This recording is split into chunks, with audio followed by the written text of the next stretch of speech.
Yo, what is up, guys? It's Cohen back here again today with another video, with another rant type video today. There was just some stuff on the timeline that was kind of bugging me earlier. I'm very active on Twitter at 3_Cohen.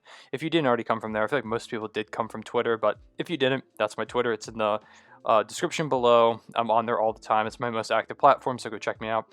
But there are a couple things on the timeline. One main thing in general that was really bothering me today, and I'll talk about that in a second. First of all, I want to address the rumors that I only ever wear a Thunder jersey, like ever.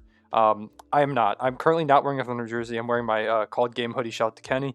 But I'm not wearing a Thunder jersey. I do not wear one all the time. But a lot of time on the show, I am talking about the Thunder, so I do wear a Thunder jersey in those videos. And sometimes I'm just wearing it on Thunder game days. So, no, I do not sleep in the jersey. I do not shower in the jersey. But I do like the jersey. So, I just wanted to address that rumor as it was circulating. Stop it before it gets too crazy. There we go. Now, onto the rant part of the video, as if that wasn't already the rant. Actually, first of all, drop a like on this video, subscribe, comment below and tell me what you think about this topic. You could probably tell from the title what I'm going to talk about, but I'll get into it more here. And just let me know what you think about this, because this is something I want to talk about, and I feel like it's kind of important to have a conversation about as basketball fans, and it's the culture of like giving up on players, specifically duos. And there are a couple examples I can bring to this. A couple examples I'm going to talk about in this video. The two main ones I want to talk about are Joel Embiid and Ben Simmons, and Jaylen Brown and Jayson Tatum. This one, Jayson Tatum and Jaylen Brown, they were the duo that I saw a lot of people talking about on Twitter today. Obviously, the Celtics have been really disappointing so far this season. A lot of people aren't mentioning the fact that Kemba Walker spent most of the season hurt. Marcus Smart spent most of the season hurt. That Jayson Tatum, Jaylen Brown, Kemba Walker, Marcus Smart, those four guys have only been in the lineup together at the same time for 28 total minutes this season. So the Celtics have been really beat up, ravaged by COVID, stuff like that. So the Celtics team has gone through a lot of different obstacles in this course of the season, and it's led them to right now be out of the playoff picture, which no one really expected. I don't think there's a single person that was serious when they said, oh, I don't think the Celtics are going to make the playoffs, or I don't think the Celtics will be in the playoff picture at this point. Most people had them projected as like a top 4 or 5-ish seed, depending on how you thought about their additions, about the players' development, Tatum and Brown, stuff like that. But I see people talking about, not that, but I see people mainly talking about how Jayson Tatum and Jaylen Brown don't work as a duo. And I think that's insane. Mainly the tweet I saw, I tweeted out about this earlier. You probably saw it if you follow me. But I tweeted out that, or I quote tweeted a tweet that said that Jayson Tatum and Jaylen Brown are more Robins than Batmen, and that they don't work great together. And I think that's dumb. They have already... The main thing I want to go back to is the fact that just a couple seasons ago, in Jayson Tatum's rookie season and Jaylen Brown's second season, they brought LeBron James, one of the greatest players of all time. You can argue about if he's the GOAT or not. I'm just going to call him one of the greatest players of all time, to 7 games. I know it was the 2018 Cavs. That team wasn't very good. LeBron dragged them there. But against LeBron James, he brought them to 7 games. They were on the verge of the NBA Finals. They were one game away, one really close game away from going to the NBA Finals in those players' first and second seasons. And they were the leaders of those teams. They had a guy like Terry Rozier who was playing pretty good basketball.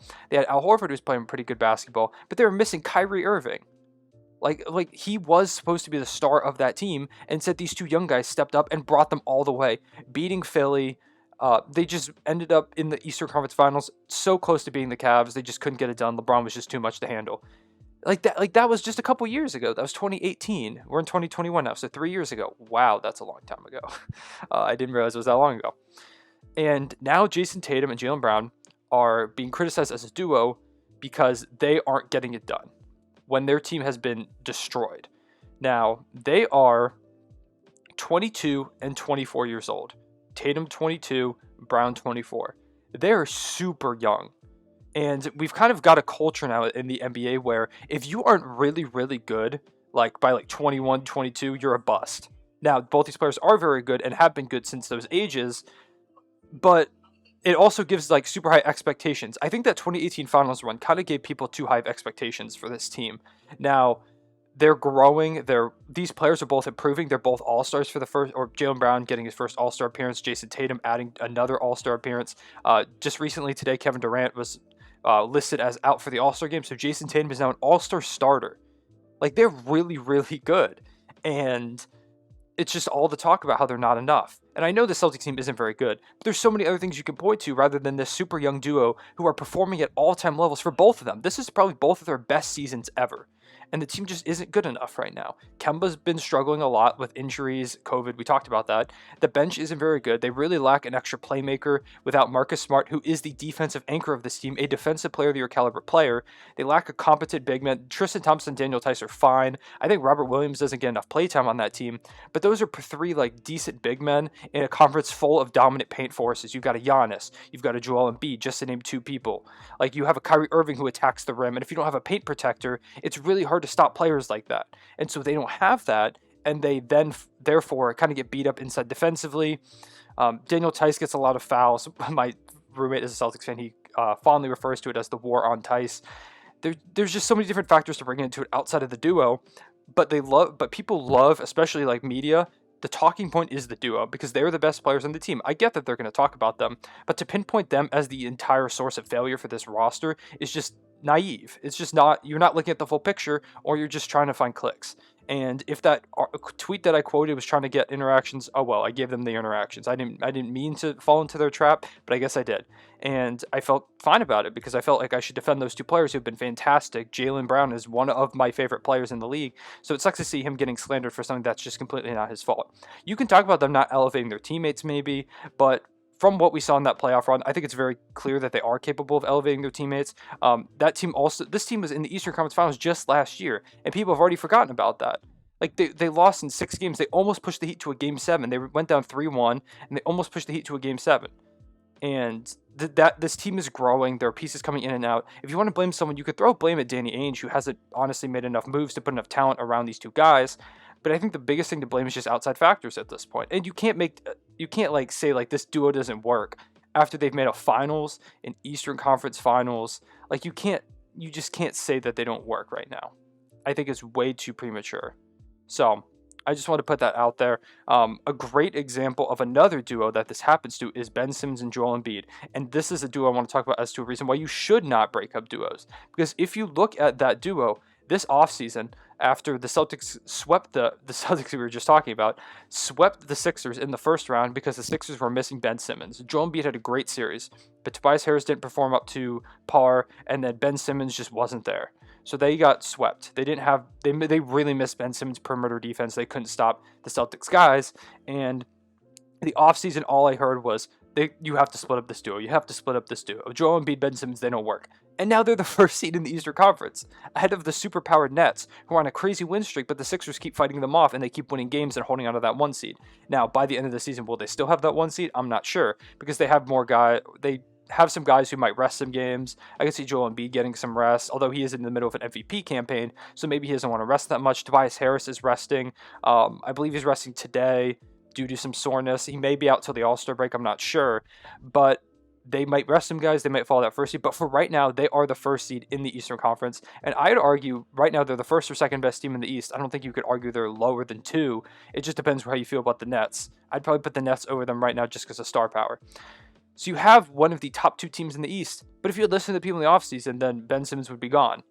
And now you could talk about maybe trying to trade for James Harden. That might be a decent reason to break up the duo, but it's too early to tell. Like, I'm glad that they kept Ben Simmons. I think Ben Simmons and Joel Embiid do work well together. I think having that those two defensive forces. Ben Simmons is a great playmaker. He gets Embiid some good looks. Embiid is just a dominant force. He can hit Ben on the slash, and I think that they do end up working well together. It's just the media is so quick. And when I refer to media, I talk about national media. I'm not talking about people like me or like people on just like lower level broadcasting and stuff like that. I'm talking about like the national media that a lot of the casual fans pay attention to, and they always talk about breaking up these duos. Jason Tatum and Jaylen Brown, if the Celtics team continues to struggle, I guarantee one of the biggest headlines will be should the Celtics blow it up, like 4 years into having those two, like 3 years into having those two players, almost 4. That's crazy. Like, they're so young. There's so much time. You still have Marcus Smart. You have young pieces like Peyton Pritchard, Aaron Nesmith, who are going to improve. You have trade pieces. They have a massive trade exception, and they haven't dealt off all their picks. The second an unhappy star becomes available, Danny Ainge can make a trade for him. Now, his trade history obviously does not kind of lend itself to him trading for stars all that often, but it's a possibility. And so you can't go ahead and talk about breaking up this duo when they're so young. And that's what bothered me about the Joel Embiid and Ben Simmons thing, because they're both still super young. Joel Embiid, I think, is 26. Ben Simmons is like 24, 25-ish. They're both like, neither of them have hit their prime yet. And so people just want to see, like, I think it's just because people want to see player movement. They want to see the league switch it up. They want interesting new things to talk about. And so there's this huge culture around breaking up duos. Now, there are examples where it's a good idea to break up duos. Last season, Russell Westbrook, James Harden on the Rockets, that duo just didn't end up working out. Now, Russ was injured in the playoffs. He got injured around February. He was killing it in January. They looked like an unstoppable force for a little bit. They tried to go all in around that duo. They trade off Clint Capella. They tried to get small, give Russell Westbrook a lot of room to operate in the paint. I still don't think that was a great idea. I think they took away Harden's best lob threat in Clint Capella, took away a lob threat from Russell Westbrook. I don't think it was a great move. That's a topic for another video. But that duo just wasn't going to work. They were both getting older, and that's when I think it's best to break up these duos. They're getting older. Like, James Harden, he wanted out because he's like, I'm getting old. I don't think this is going to work. And Russell Westbrook's like, I don't like my role in this team. I want out. And so I think when there's problems with kind of that fit in terms of age and in terms of goals, I think that's when it's the best opportunity to break up a duo. And it just bothers me how it's like, okay, that duo worked, but then they're talking about like Ben Simmons, Joel Embiid, stuff like that. Like, I'm not looking forward to the period where if Shai Gilgeous-Alexander gets a star next to him, and in the first 2 seasons we don't win a championship, people are going to start talking about, oh, should the Thunder break up the SGA and I don't know whoever duo, because that's just what people like to do. Like, I don't know. I want, let me know what y'all thoughts are on this. This is something I feel pretty passionately about. I just hate that the media tries to force players to do things almost, or force front offices to do things. Another example is the whole Bradley Beal thing. Bradley Beal talked so vehemently about wanting to stay in Washington, and while I think it's not a terrible idea to at least explore trade options, if Beal wants to stay in Washington, Beal is going to stay in Washington. And so people like throw around this narrative of like, oh, you got to get Beal out of there. You got to break up the duo. If Beal doesn't want to go, he's not going to go. He is the Wizards franchise player right now. He's not going to go. And now the Wizards are 6-1. They're on the verge of making the playoffs in a very volatile Eastern Conference that has a lot of upwards and downwards space to move. Like, the Wizards could easily jump up to like the 4 or 5 seed with like 3 more wins. If like with a team up there goes on a losing streak, because every team in the East is so close, and you never know what's going to happen in the NBA. The Wizards could get super hot. They could be a threat in the Eastern Conference. Who knows? You just can't judge things too early in terms of the season. And in the terms of these young duos, you can't judge them too early in terms of their careers, because if you judge them so early, then you miss out on the opportunity of so many great things. I can firsthand tell you about a trio that was broken up way too soon, and that is Russell Westbrook, Kevin Durant, and James Harden. 3 MVP players that James Harden ended up, the front office just didn't want to pay him the money, and so Sam Presti had to deal him. And like, I don't remember that. I wasn't watching basketball. I wasn't into basketball as much as I am now around that time, so I don't remember what all the media was talking about. I don't remember if the media was like, after we lost in the finals. I'm pretty sure it was mostly just that they will be back, right? And we never ended up making it back. And that's because we broke up the trio. We traded off one of the young guys to try and bring in a veteran center in Kendrick Perkins, when we should have just let our young guys develop. If we had let our young guys develop, we'd probably have a championship right now. I'm in the camp that thinks I could spend an hour talking about the Harden trade, because obviously I'm a Thunder fan, and it's like the biggest thing that people like to talk about in terms of the Oklahoma City Thunder and our history, what could have been with those 3 guys. Maybe I'll make a video at some point, I think, just talking about my thoughts, just ranting about that. But if we had kept Harden, we could have had a championship. Maybe we don't. I don't think James Harden ends up becoming the player he quite is today, but James Harden would have been really damn good. And I don't know. It's always a term of what if, and I don't want that to happen to any other franchise. I don't want to see any other franchise have to go through all the what ifs that Thunder fans go through. And so that's why I continuously defend like these young duos, these young trios, just these young cores that people are so quick to try and break up. So with that being said, I think that's all I want to say in this video. This was a very ranty video. I didn't prepare at all for this. I was just like, I want to talk, and I think I have a good kind of basis to go off of, so I kind of just rambled. Sorry if it was a little all over the place, but, you know, kind of just want to talk about it. So with that, I will see you guys later.